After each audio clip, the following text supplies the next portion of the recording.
There is a photograph that the internet named Sad Keanu. A man sitting alone on a park bench, hunched slightly forward, a sandwich in his hand, staring at nothing. The world laughed. They made memes. They turned his loneliness into a punchline. But here is what nobody in that comment section knew. That man had buried his daughter, lost the love of his life, watched his best friend die, sat at his sister's hospital bedside for a decade, holding her hand through chemotherapy. And he did all of it quietly, without a publicist, without a tell-all interview, without asking the world for a single drop of sympathy. This is the real Keanu Reeves, and nothing about his story is funny. He was just 3 years old when his father, Samuel Reeves, abandoned the family, leaving his mother Patricia alone to raise 2 small children. What followed was a childhood defined by movement and instability. Patricia moved the family from Australia to New York City, then to Toronto, marrying and divorcing multiple times across 2 decades, a Broadway director, a rock music promoter, a hairdresser. For Keanu, home was never one place. It was whatever city his mother had landed in most recently, whatever school he was attending that year.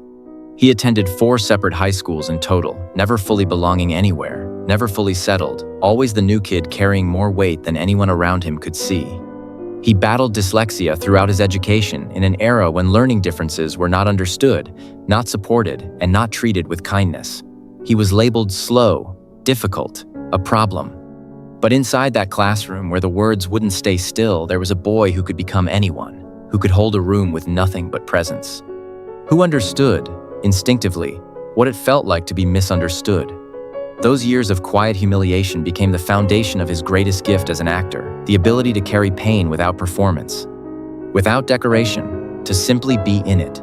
Hollywood would eventually reward that gift enormously, but first, life was going to make sure he had enough pain to work with. Hollywood noticed him young, but the road was harder than it looked. His father, Samuel, was later arrested for possession of cocaine and heroin and received a 10-year jail sentence. The father who had already abandoned him was now in prison, a headline Keanu never used for sympathy, never weaponized for press. He simply carried it, the way he carried everything. Then came the friendship that would define and destroy a chapter of his life simultaneously.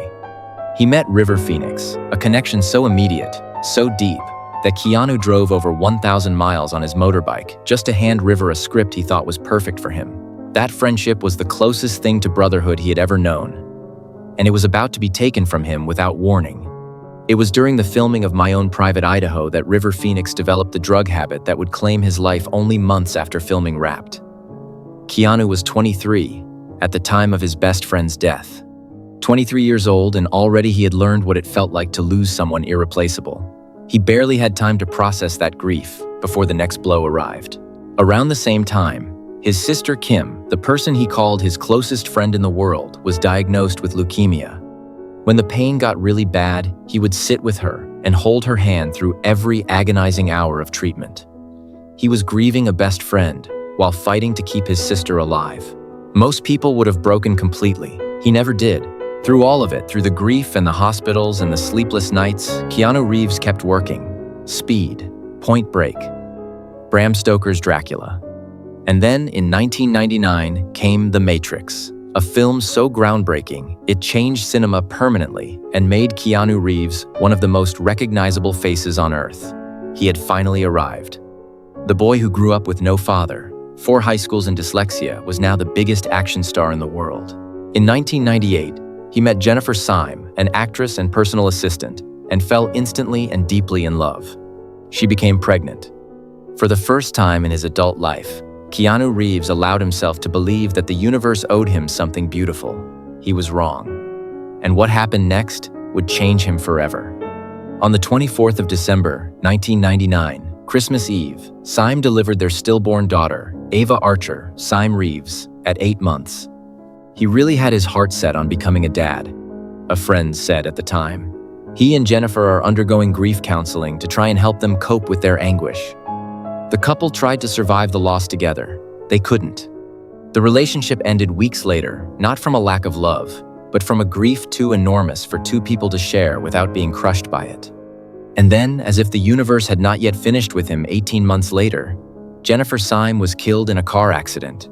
The woman he loved, the mother of his stillborn child, Gone. Just like that. Without warning, without reason, without mercy. These back-to-back tragedies changed Reeves forever. A friend told people at the time that the action star was finding it very, very difficult to cope. Years later, the grief still lay heavily upon him. Reeves told Parade in 2006, "Grief changes shape, but it never ends. When the people you love are gone, you're alone." He said it plainly, without drama, without the performance that most Hollywood stars would wrap around that kind of sentence. He just said it because it was true. And the world, which had spent years watching him play invincible characters on screen, suddenly glimpsed the real man beneath all of it. A man who had been alone in his grief for years, quietly, invisibly, completely, while the cameras kept rolling and the world kept cheering. Despite his wealth, Keanu Reeves is considered one of the most humble celebrities of our time. He has secretly given away millions, going out of his way to help others. He founded a private cancer foundation that helps children's hospitals and leukemia research. He has no bodyguards. He rides the subway. He sits next to strangers on park benches. On one of his birthdays, he went to a small candy shop, bought himself a cake, and sat alone eating it. When a fan walked by, he talked with them and offered them a slice. There is no publicist behind that moment, no camera crew, no brand strategy. That is simply who he is, a man who has lost more than most people will ever face, and chosen, consciously, every single day, to respond with generosity instead of bitterness.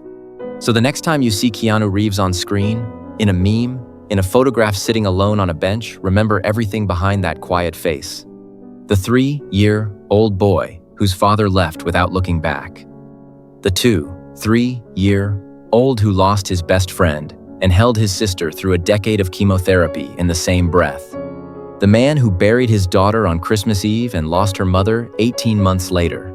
And who, after all of that, chose kindness, chose generosity, chose to sit on a bench with a birthday cake and offer a stranger a slice. That is not a movie character. That is a human being who refused to let pain make him cruel.